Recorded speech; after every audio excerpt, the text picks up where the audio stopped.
how do you explain when things don't go as we assume?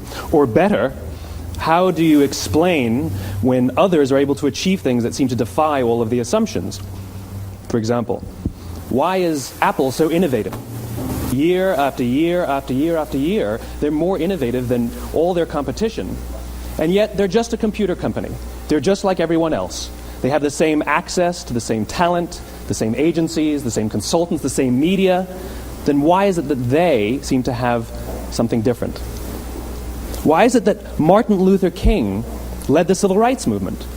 He wasn't the only man who suffered in a pre-civil rights America, and he certainly wasn't the only great orator of the day. Why him?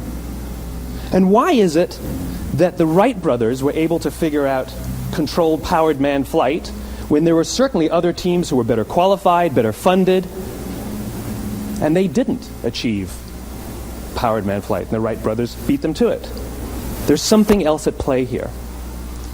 About 3.5 years ago, I made a discovery, and this discovery profoundly changed my view on how I thought the world worked, and it even profoundly changed the way in which I operate in it. As it turns out, there's a pattern. As it turns out, all the great and inspiring leaders and organizations in the world, whether it's Apple or Martin Luther King or the Wright brothers, they all think, act, and communicate the exact same way, and it's the complete opposite to everyone else. All I did was codify it. And it's probably the world's simplest idea. I call it the golden circle.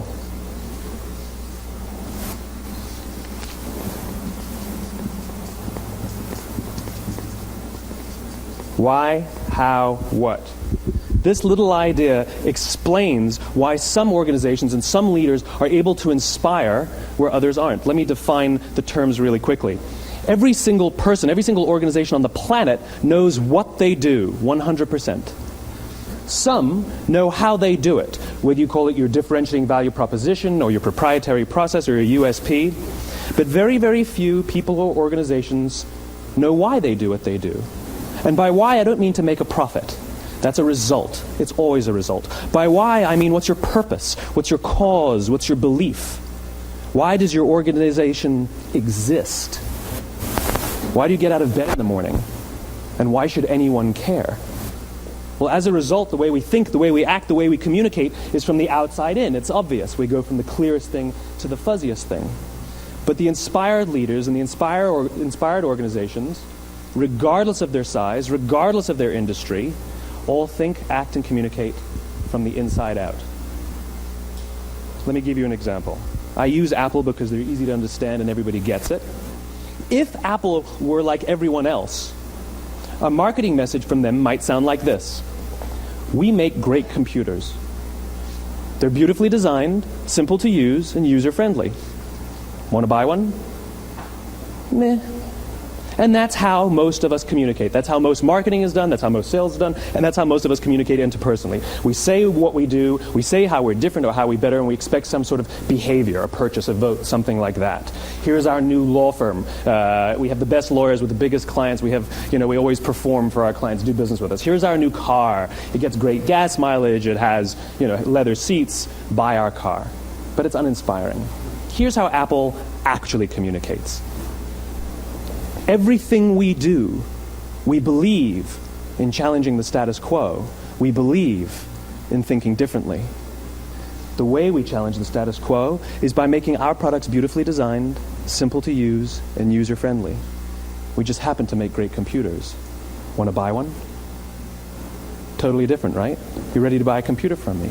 All I did was reverse the order of the information. What it proves to us is that people don't buy what you do, people buy why you do it. People don't buy what you do, they buy why you do it. This explains why every single person in this room is perfectly comfortable buying a computer from Apple. But we're also perfectly comfortable buying an MP3 player from Apple, or a phone from Apple, or a DVR from Apple.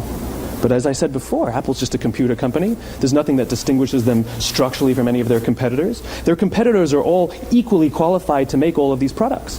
In fact, they tried.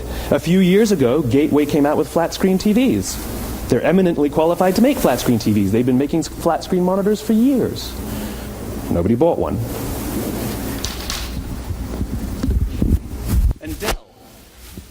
Dell came out with MP3 players and PDAs. And they make great quality products, and they can make perfectly well-designed products, and nobody bought one. In fact, talking about it now, we can't even imagine buying an MP3 player from Dell. Why would you buy an MP3 player from a computer company? But we do it every day. People don't buy what you do, they buy why you do it. The goal is not to do business with everybody who needs what you have. The goal is to do business with people who believe what you believe. Here's the best part. None of what I'm telling you is my opinion.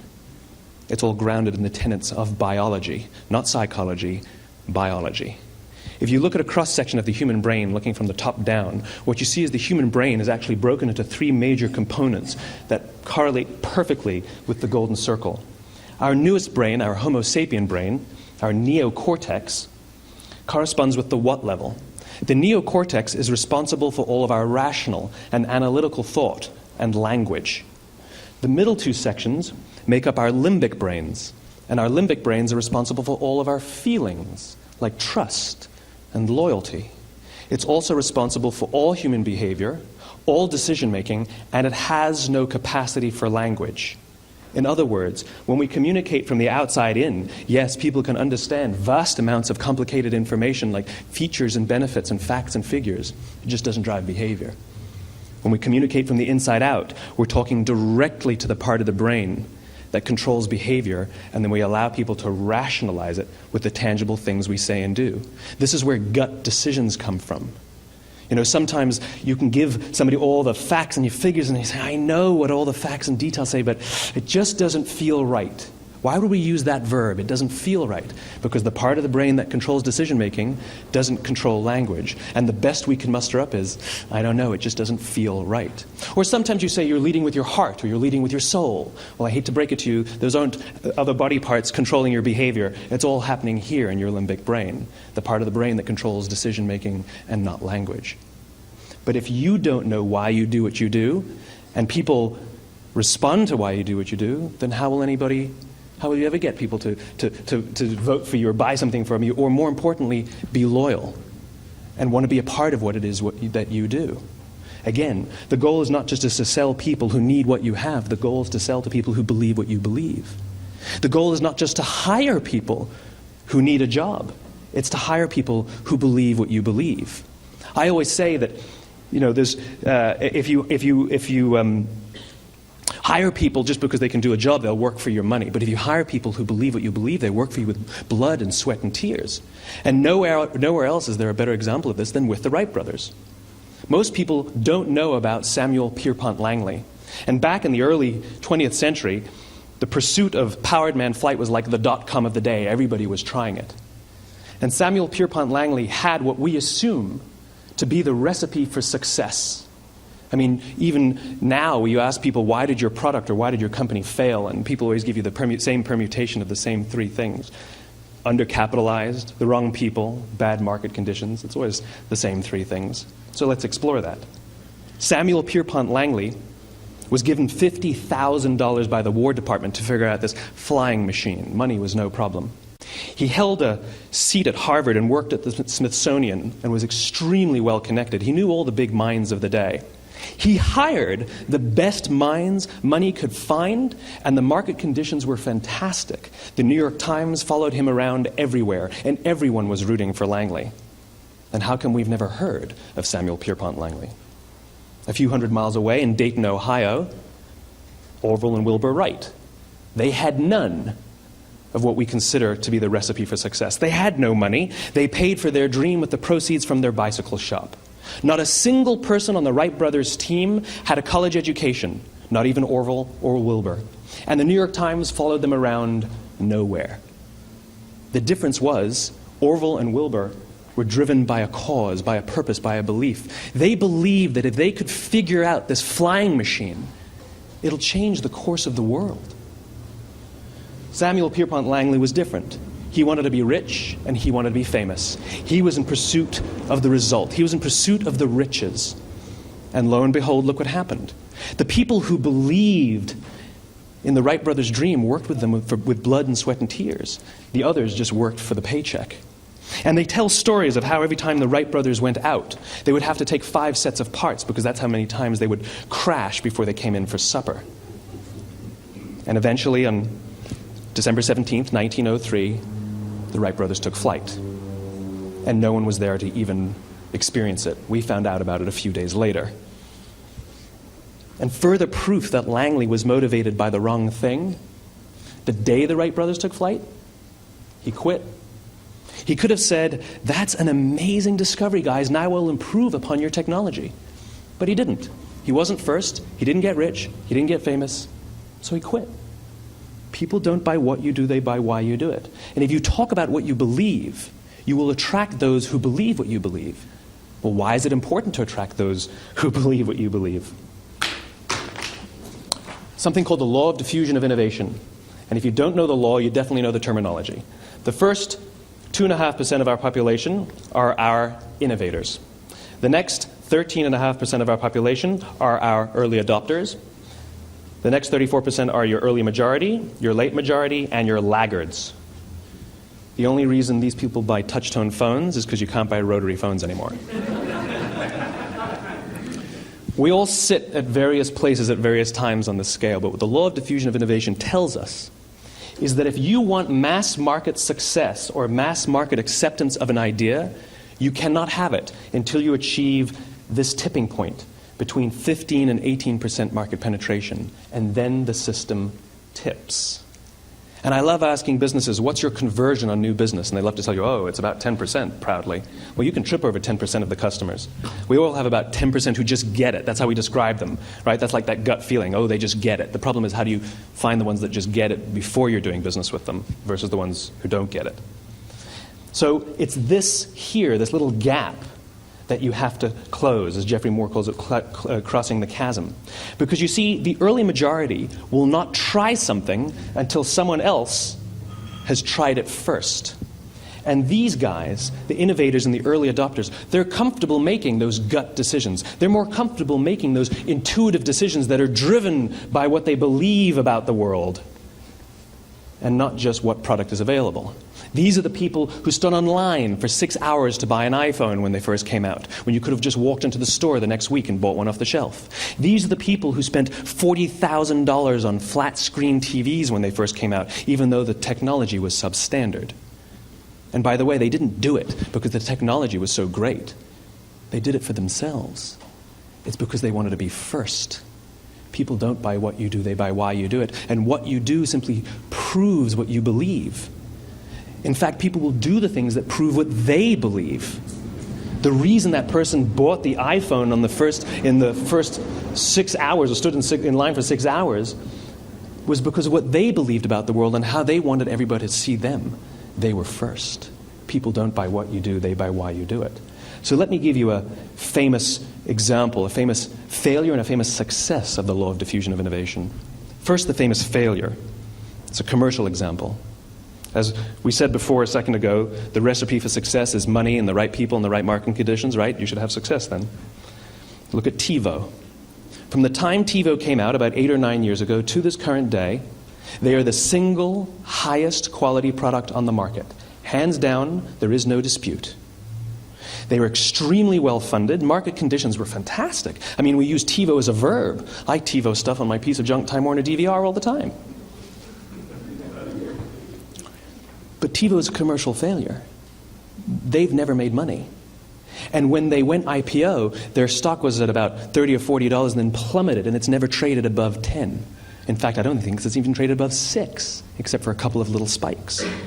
Because you see, when TiVo launched their product, they told us all what they had.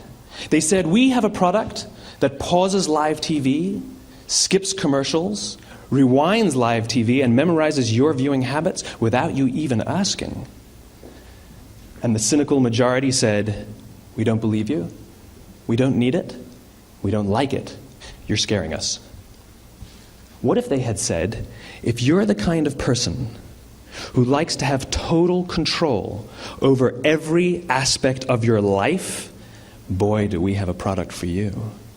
It pauses live TV, skips commercials, memorizes your viewing habits, etc., etc. People don't buy what you do, they buy why you do it, and what you do simply serves as the proof of what you believe. Now let me give you a successful example of the law of diffusion of innovation. In the summer of 1963, 250,000 people showed up on the Mall in Washington to hear Dr. King speak. They sent out no invitations, and there was no website to check the date. How do you do that? Well, Dr. King wasn't the only man in America who was a great orator. He wasn't the only man in America who suffered in a pre-civil rights America. In fact, some of his ideas were bad. But he had a gift. He didn't go around telling people what needed to change in America. He went around and told people what he believed.